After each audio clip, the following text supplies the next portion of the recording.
Dear student, welcome in this new lecture series of Power System 1. Now the topic is inductance of a conductor. यहाँ पर जो हमारा objective होगा how to evaluate the inductance of any conductor which is use in a overhead transmission line. अगर हम किसी overhead transmission line के conductor के रिस्पेक्ट में बात करें, so as we know there are 4 type of parameter which is defined for any conductor in a transmission system.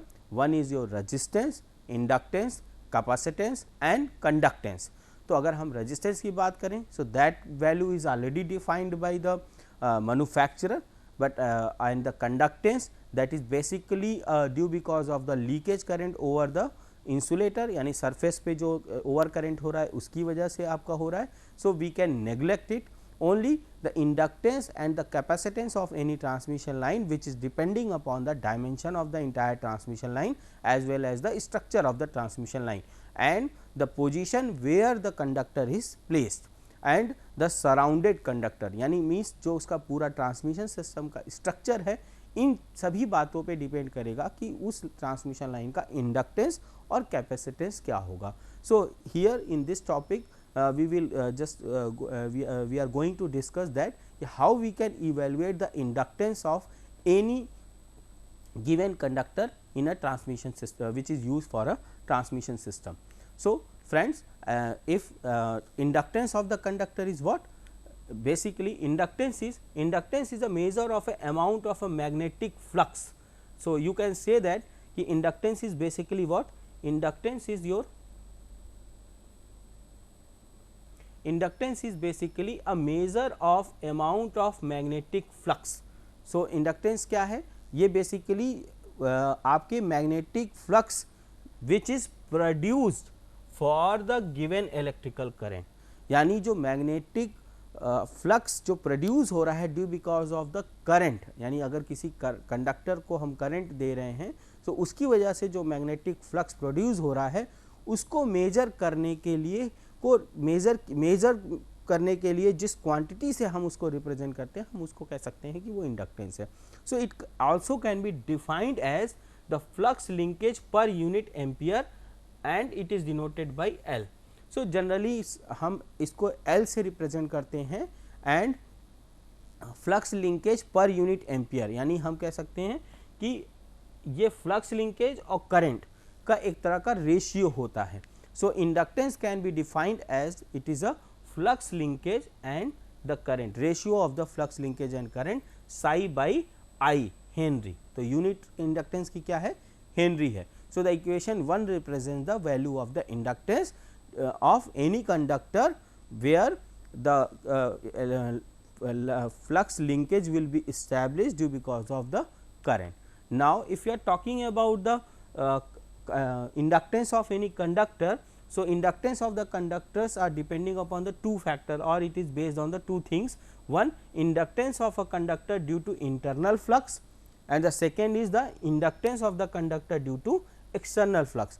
तो अगर हम किसी कंडक्टर की बात करें तो एक कंडक्टर में जो इंडक्टेंस होगा वो अगर ये करंट कैरिंग कंडक्टर है तो एक केस होगा कि जो इसके इंटरनल पार्ट में जो करंट है, ठीक है, इस कंडक्टर के इंटरनल में जो आपका पार्ट में जो करंट है उसकी वजह से जो इंडक्टेंस ऑफर हुआ and the flux linkage at the outer of the conductor, यानी कंडक्टर के आउटर में जो हमारा फ्लक्स लिंकेज हो रहा है उसकी वजह से क्या इंडक्टेंस ऑफर कर रहा है.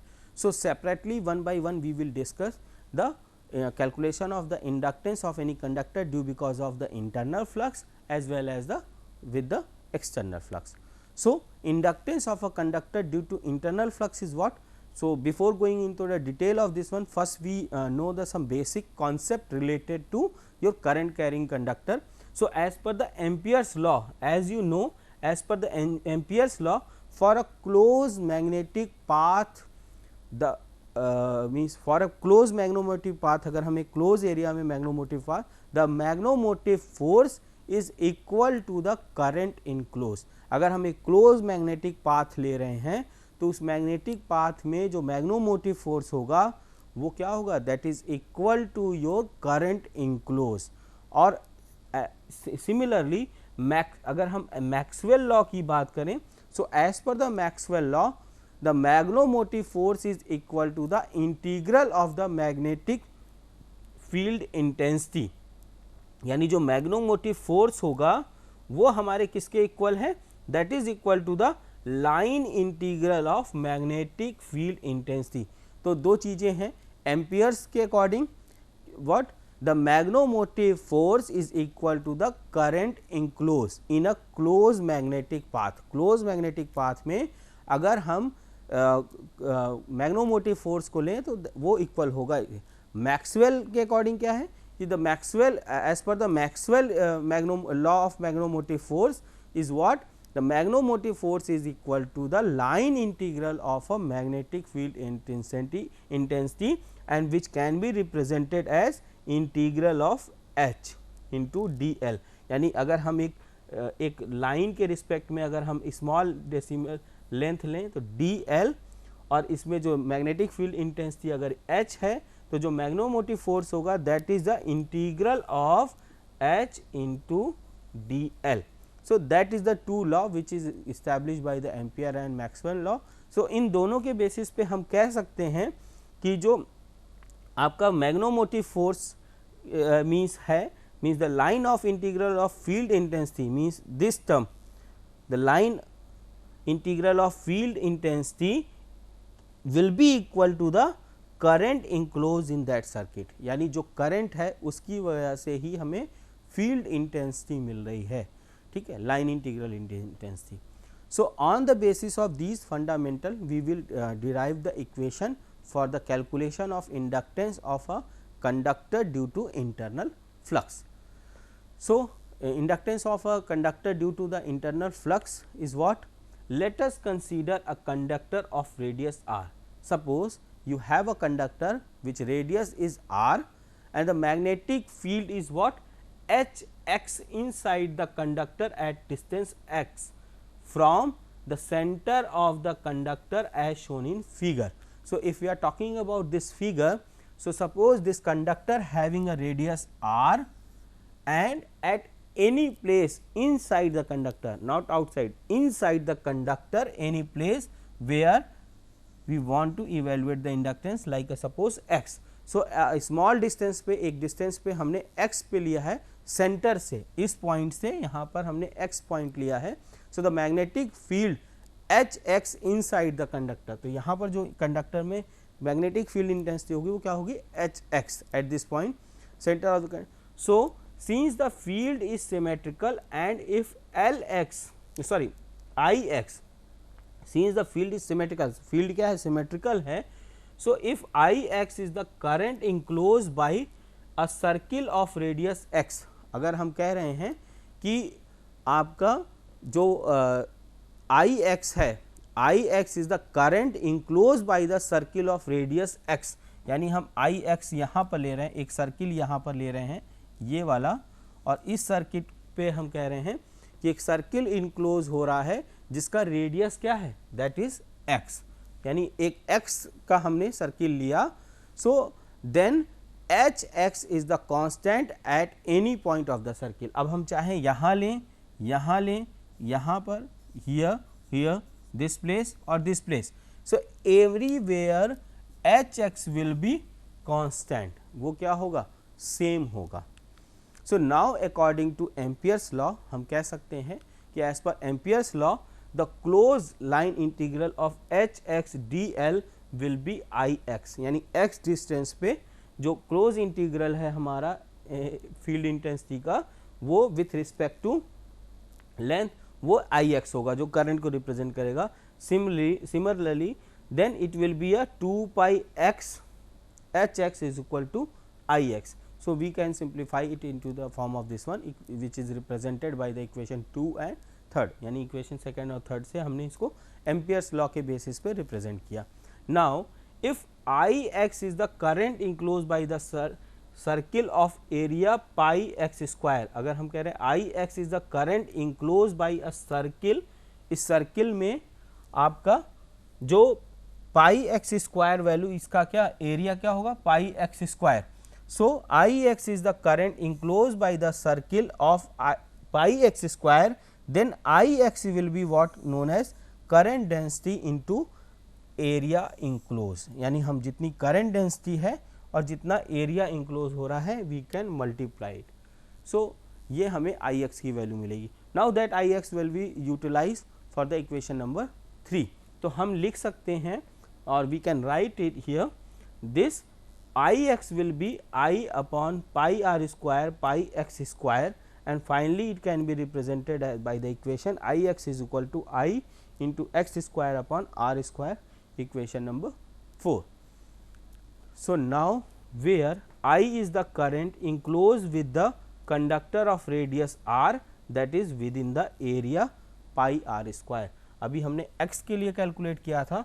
नाउ हियर अगर हम x को हम x is equal to r करते हैं, तो अभी हमने इस एरिया के लिए x dx एरिया के लिए हम लोगों ने इसको डिफाइन किया था एबव. नाउ इसको हमने रेडियस के लिए अगर लिया सरफेस पे, तो इनर साइड जो हमारा करंट की वैल्यू आएगी that is I x, and which can be represented by equation number 4. So now if we substitute the value of I x from equation number 4, last derived value 4 in equation number 3, again equation number 3 is this one, and we have derived equation number 4. So if we put the value of I x from equation number 4 to in equation number 3, then we will get 2 pi x h x is equal to I x square upon r square. So from previous equation अगर आप इसमें put करेंगे तो you will get this one, and finally after simplification you will get h x is equal to I x upon 2 pi r square a t by m, which is represented by equation number 5. So आप इससे कह सकते हैं कि हमने अभी field intensity को किसी पॉइंट x के लिए हमने डिराइव किया. Now the flux density is represented as Bx over a circle of cross sectional area of pi x square. अगर हम फ्लक्स डेंसिटी की बात करें तो flux density is what mu H x, ये वेल नोन फार्मूला है. So mu H x is equal to mu into I will be H x will be taken from equation number 5 to here. So 5 को यहाँ पर put करेंगे, so you will get equation number 6. So this equation represents the flux density of a circle of a cross sectional area of pi x square. Now flux density is what? Flux is what? Flux is equal to flux density into area. So just multiply the equation number 6 with the area. So you will get, let us take a incremental area of conductor whose width is dx, then length is L meter and length is L m meter. ठीक है. So it is given here. So हम ये मान के चल रहे हैं कि हम ये ले रहे हैं इंक्रीमेंटल एरिया जो कि यहाँ पर dx से रिप्रेजेंट किया गया है. So let us take a incremental area. अब क्या होगा, dx के रिस्पेक्ट में जो इंक्रीमेंटल एरिया होगा वो पूरा ये वाला पार्ट होगा आपका. ठीक है, इंक्रीमेंटल एरिया. ठीक है, and the length is L metre, then the area will be dx into L meter square. So this will be the value of area. Now flux will be equal to bx into dx into L. तो total flux कितना हो जाएगा, bx into dx into L. तो यहाँ पर जो flux होगा वो क्या होगा, वो हमने यहाँ पर इवेलुएट किया. Now so if we are talking that about that the flux enclosed by an element thickness of dx per axial length is 1 meter. अगर हम इसको 1 मीटर ले रहे हैं फिगर में, जो हमने प्रीवियसली फिगर लिया था, अगर हम बात यहाँ पर कर रहे हैं तो इसको अगर हम 1 मीटर का ले रहे हैं, dx will be 1 metre. So what d phi is equal to mu I x upon 2 pi r square into d x into 1 weber. Previous equation से हमने इसको डेरिवेट किया. सो now equation number 1 will be representing the change into the flux d into x d phi. Now the flux d phi from equation 7 links with the current I x, क्योंकि हमने पहले ही कहा था कि ये जो आपका फ्लक्स है यही आपका लिंक करेगा करंट से. सो d phi from equation number 7 link with the current, then current will be represented by Ix is equal to I upon pi r square pi x square only as per equation number 4 जो कि हमने 4 में derive किया था, which is represented here. So, by that therefore, the flux linkage per meter axial length of conductor will be what? d psi is equal to pi x square upon pi r square, d phi यहाँ से हमने लिया, आपने यहाँ से लिया, तो is equal to mu, यहाँ से हमने डी फाई की वैल्यू को पुट करके and we have to solve it. So we will get the therefore the total internal flux क्या होगा, इसको हम इंटीग्रेट कर देंगे. So we will get the mu I upon 8 pi. So this will be the your internal psi, the value of the flux linkage per metre axial length. तो यहाँ पर metre था, टोटल फ्लक्स लिंकेज अगर हम बात करें so that will be mu I upon 8 pi weber turn per metre. तो equation number 8 जो है हमारा वो टोटल इंटरनल फ्लक्स लिंक को रिप्रेजेंट कर रहा है. सो नाउ एंड वेयर अगर हम बात करें सिंबल्स की, so where mu is your known as permeability which is mu r and mu naught, where mu r is the relative permeability, जो रिलेटिव परमेबिलिटी किसी मीडियम के लिए है, and mu naught is the absolute permeability of the any medium, means absolute permeability value. So अगर हम इसको देखें, so if you put all the values here, mu is equal to mu naught. अगर हम air और free space की बात करें तो mu r will be 1. So mu is equal to mu naught and mu naught will be what, 4 pi into 10 to the raised power minus 7 Henry per meter. It is a well known quantity. So if you put that value in the previous equation, then psi internal will be 0.5 I into 10 to the raised power minus 7 Weber turn per meter. So that will be the value of psi. Now inductance of the conductor due to internal flux linkage. अब flux linkage के basis पे क्या है कि L internal can be represented as psi internal by I. तो हम यहाँ पर कह सकते हैं कि जो total inductance of any conductor है वो जो टोटल फ्लक्स लिंकेज हो रहा है इंटरनल उसके रेशियो के रिस्पेक्ट में आपको रिप्रेजेंट होगा, यानी inductance will be the ratio of the total flux linkage internally and the current which is flowing into that conductor. So this is the entire thing related to your inductance. So finally you can represent if you put this value here. So inductance internal will be 0.5 into 10 to raise power minus 7 Henry per meter अगर हम ये consider कर रहे हैं for 1 ampere value of the current, यानी current को हम unit per unit current की बात कर रहे हैं, यानी 1 एम्पियर करंट की बात करें तो हमारा जो इंडक्टेंस ऑफर होगा वो ये वैल्यू होगा which is represented by equation number 9.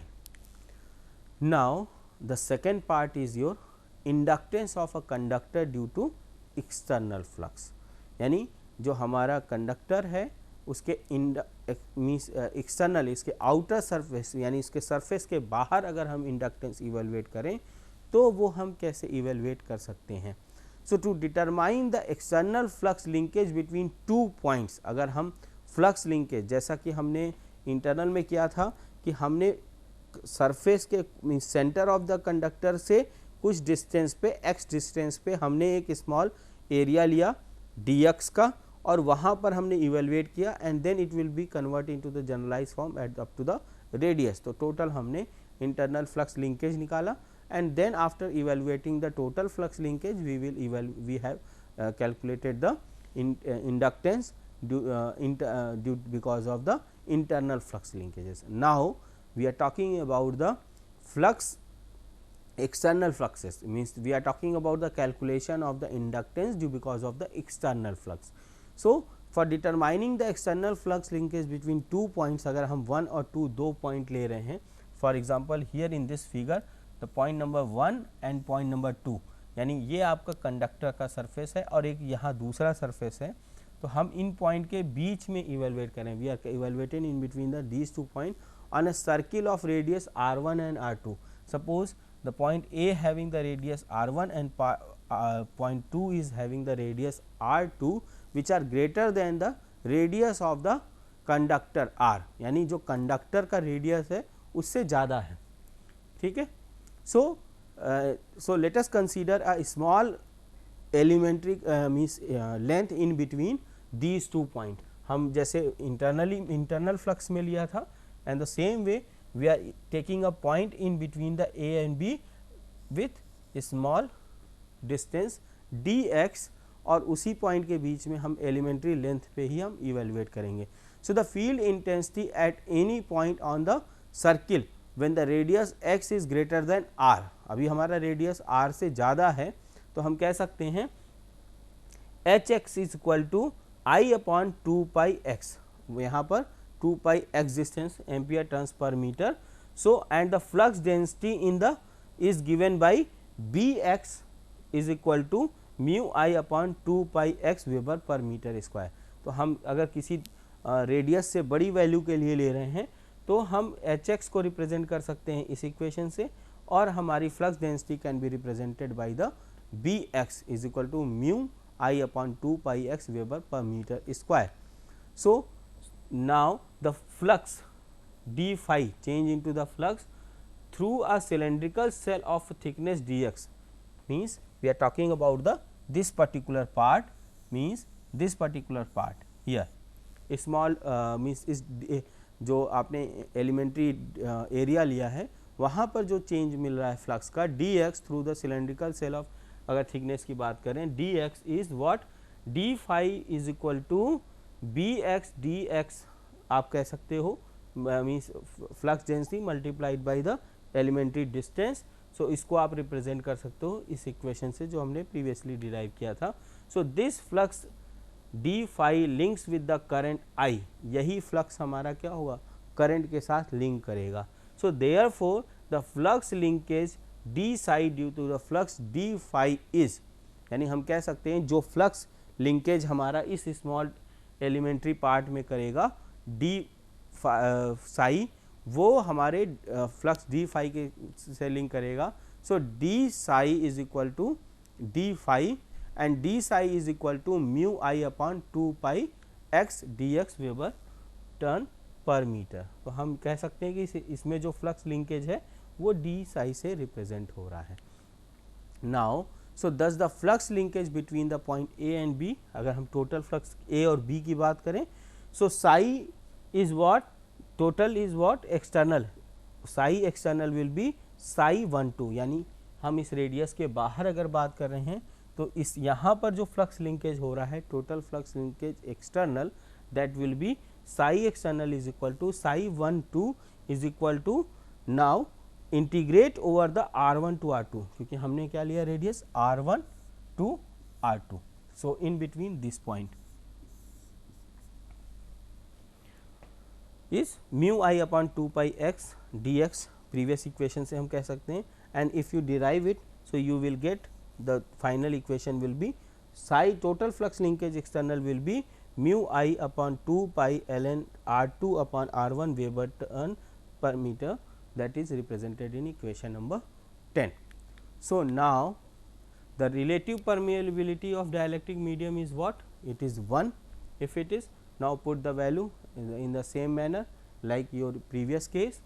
So if you solve it and simplified it, so you will get the psi 1 2 is equal to 2 I ln r2 upon r1 into 10 to the raised power minus 10 Weber turn per meter. So this is the based on the, if you are putting the value relative permeability is equal to 1. So which is represented by equation number 11. Now so the inductance of the conductor contributed by the flux including point 1 and 2, means now we are including both the point 1 और 2, इन दोनों point के बीच की हम बार बार बात करें, बार बार means again I am repeating is कि we are evaluating the total flux linkage in between the point A and B, and according to that we are going to evaluate the total inductance externally. So L12 can be represented as 2 into 10 to the raised power minus 7 ln r2 upon r1 Henry per meter. So equation 12 represents the inductance in between point 1 and 2. So now let the external point be a distance d. If suppose if the external point is at a d from the center of the conductor, means let us this is a point your center and this point is at the d distance. Okay. So, then the inductance of the conductor due to the external flux is obtained by the substituting R 1 is equal to R and R 2 is equal to d minus R. Simply R 1 is what? This is R, and at the place of R 2 you can write d minus R, means in between these two. So, your equation 12 can be revised at equation number 13. If you put this here, so you will get the final value L 12 is equal to 2 into 10 to the power minus 7 ln d by R Henry per meter. And now, because in overhead transmission line your point D is far away from your conductor, or you can say that a D is greater than your radius of the conductor. So, you can say that D is greater than radius of the conductor. So, your entire this equation can be reduced or the formulate into the form of this one. So, equation number 13 represents the inductance of any overhead transmission line externally. Well, friends, now I think we have covered both the points, is how we can calculate the inductance internally in any conductor of overhead transmission line, as well as the inductance at any place which is outside of the conductor at any distance d. So, friends, I hope that today's lecture will be helpful to understand the basics of basics related to means your inductance property and how we can evaluate for the transmission system. आज के lecture में हम लोगों ने पहले जो cover किया था पार्ट, अगर हम पूरा समराइज़ करें आज के लेक्चर को, तो सबसे पहले हम लोगों ने देखा कि how we can what is inductance of any conductor, inductance क्या है, या हम कह सकते हैं कि जो इंडक्टेंस हमने देखा कि this is not only the just the relationship between the flux linkage and the current which is flowing through the conductor, यानी जो करंट है हमारा कंडक्टर के थ्रू फ्लो कर रहा है वो कितना फ्लक्स लिंकेज के साथ लिंक अप कर रहा है, उसके बेसिस पे इंडक्टेंस डिफाइन होता है. यानी हम ये कह सकते हैं कि जो inductance is a property of any overhead transmission line, जो कि डिपेंड कर रहा है कंडक्टर के सिचुएशन पे, यानी कंडक्टर में करंट कितनी है उस पर, और साथ साथ उस कंडक्टर का प्लेसमेंट किस कहाँ पर है और उसके रिस्पेक्ट में हम इंडक्टेंस कहाँ इवेलुएट कर रहे हैं. So on the basis of that concept we have derived the two type of equations for the calculation of the inductance. एक था हमारा जो कि बेस था कि the inductance which is inside the conductor, और उसके लिए हम लोगों ने कंडक्टर के इनर पार्ट में एक स्मॉल एलिमेंट्री पार्ट लिया dx का, और वहाँ पर इवेलुएट करने के बाद हमने up to the value of radius यानी सरफेस के इनर साइड पे इंडक्टेंस को हम लोगों ने जानने की कोशिश की कि how we can evaluate it. And the second side we have evaluated it at the outer surface of the conductor. और इसकी रिक्वायरमेंट क्या है इसको थोड़ा समझ लेते हैं. हमारा जो transmission line overhead transmission line का जो प्लेसमेंट है उसके सराउंडिंग में अदर कंडक्टर्स भी होते हैं, current carrying conductors. So when you are going to evaluate the inductance there are two things. One, the inductance self inductance which is offered through the conductor, जिसको हम कहते हैं इनसाइड फ्लक्स लिंकेज, यानी जब हमारा फ्लक्स लिंक कर रहा है कंडक्टर के साथ और जिसकी वजह से मैग्नेटिक प्रॉपर्टी की वजह से आपको इंडक्टेंस शो हो रहा है, वो आपका internal that is self one. The second thing is the inductance offered eight a place means outer surface of the conductor. इसी एक पर्टिकुलर प्लेस पे आप डी डिस्टेंस पे इवेलुएट करें. तो क्योंकि ट्रांसमिशन लाइन में मल्टीपल कंडक्टर प्लेस होते हैं सराउंडिंग में, so we are required to evaluate the properly means the inductance at the different places. So, this is the overall concept related to your inductance of the conductor calculation. I hope that today's lecture will be helpful and ये आपको basic understanding provide कर रहा होगा इन inductance के बारे में. Next lecture में we will discuss in some little bit more about the inductance calculation for a different type of transmission structures. Thank you.